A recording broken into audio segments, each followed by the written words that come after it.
Super Mario RPG fue y es un juego histórico, tanto para Nintendo como para la antigua Squaresoft y el género de los JRPGs en los 90s. Lamentablemente, factores como su desarrollo al final de la vida de Super Nintendo, su escueto lanzamiento en Occidente y las fricciones entre compañías limitaron su influencia, haciendo que recordemos mucho más a sus herederos espirituales en consolas futuras.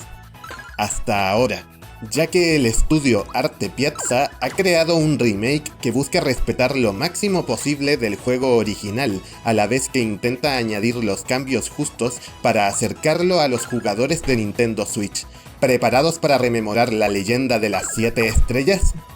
Como se ha mencionado, Super Mario RPG es un remake que busca ser fidedigno, manteniendo tanto el argumento como la jugabilidad básica de rol japonés con combates por turnos que vimos en el juego original, por lo que no profundizaré demasiado en esto si queréis experimentarlo por vosotros mismos, aunque tenéis nuestro retroanálisis de la versión de Super Nintendo en la tarjeta superior de este vídeo, por si os interesan todos los detalles de esta aventura tan atípica en el reino champiñón. Por otro lado, este análisis se centrará en los principales cambios y funcionalidades nuevas que Arte Piazza ha añadido sobre esta base. En primer lugar, y como ya se ve, se ha renovado por completo el aspecto visual del juego, con modelados en 3D para los personajes, NPCs y enemigos, así como los edificios y decorados, aunque manteniendo la perspectiva puramente isométrica del juego, dando como resultado un arte mucho más colorido, pero ligeramente distinto al original.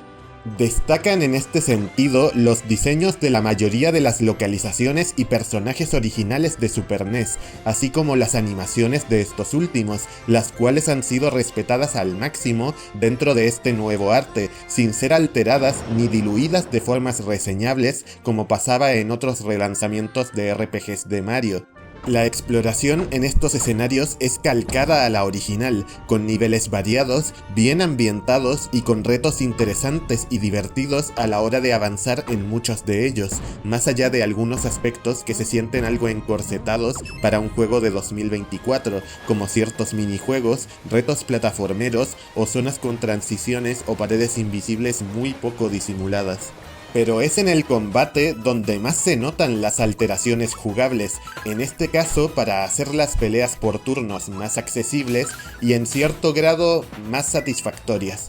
En primer lugar, ahora es posible cambiar a nuestro personaje atacante por otro de reserva en plena batalla y sin perder turnos, por lo que solo seremos derrotados cuando todo nuestro grupo esté fuera de combate, no solo los personajes activos.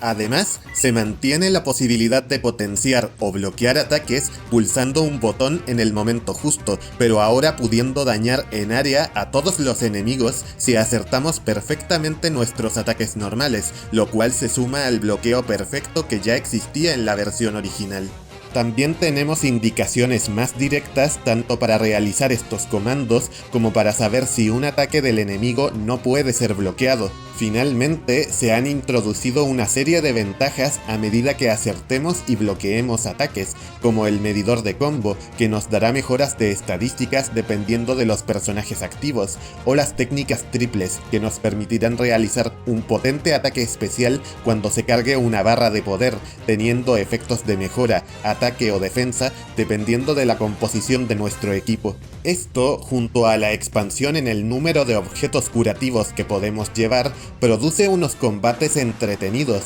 pero con una dificultad disminuida con respecto al título de 1996, que se nota especialmente en ciertos jefes finales o batallas opcionales del juego original. Aún así, si no estamos acostumbrados a las mecánicas de un RPG como este, o queremos progresar rápidamente, podemos elegir una dificultad más permisiva, la cual hace los combates más fáciles, nos permite subir de nivel más rápido y nos deja llevar aún más objetos de recuperación.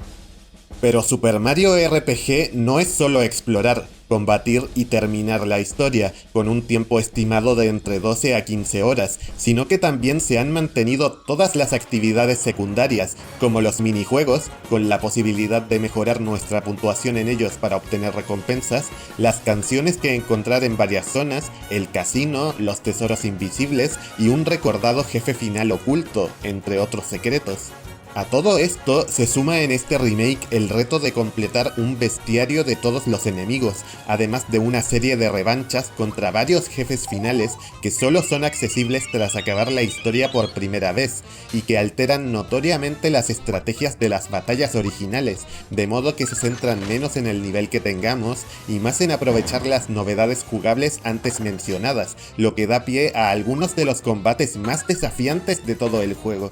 Hablando de cambios más específicos, se han expandido los métodos para guardar la partida, ya que además de los bloques de guardado manual, el juego autoguarda cada cierto tiempo en su propia ranura separada. También se han dado facilidades para agilizar situaciones concretas o hacer más llevadero el completar el 100%, incluyendo cambiar de ubicación ciertos objetos y crear nuevos. Y el menú, además de permitirnos revisar nuestro inventario y configurar a nuestro grupo de personajes, ahora nos deja consultar el mencionado bestiario, además de poder cambiar la dificultad o la banda sonora del juego entre clásica o remasterizada y realizar viajes rápidos a cualquier zona que hayamos visitado, ya sea abriendo el mapamundi o en un menú simplificado, indicándonos en ambos casos el próximo destino para avanzar en el argumento principal. Para terminar, ya hemos hablado del apartado técnico, pero merece una mención especial por las cuidadas texturas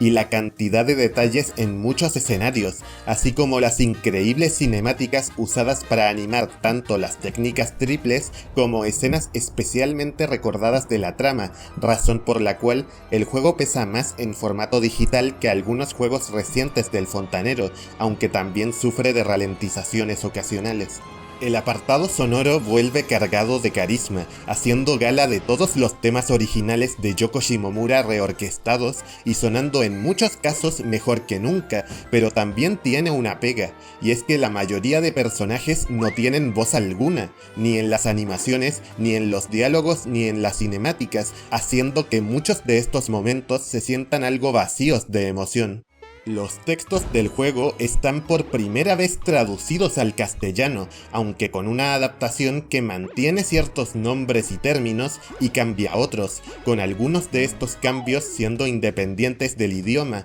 por lo que más allá de la buena mano de Nintendo en este ámbito, puede que la traducción se sienta extraña si vienes directamente del juego original. Super Mario RPG es una buena adaptación, que rinde tributo y recupera un juego muy importante en la historia de dos compañías legendarias, aunque quizás se quede algo corto en adaptar su esencia jugable a una nueva audiencia, sobre todo en la dificultad de los combates, echando en falta una opción más equilibrada o desafiante, teniendo en cuenta que hay situaciones de exploración o puzzles que sí se sienten mejor pensadas aquí. La parte positiva es que si conoces el contexto de este lanzamiento, es posible vivir la magia de su historia, mundo y personajes casi de la misma forma que en 1996, y aunque a veces eso deje los toques roleros en un segundo plano hasta la siguiente sorpresa, es algo que merece ser vivido por cualquier curioso de la historia de Mario, Square o el videojuego clásico en general.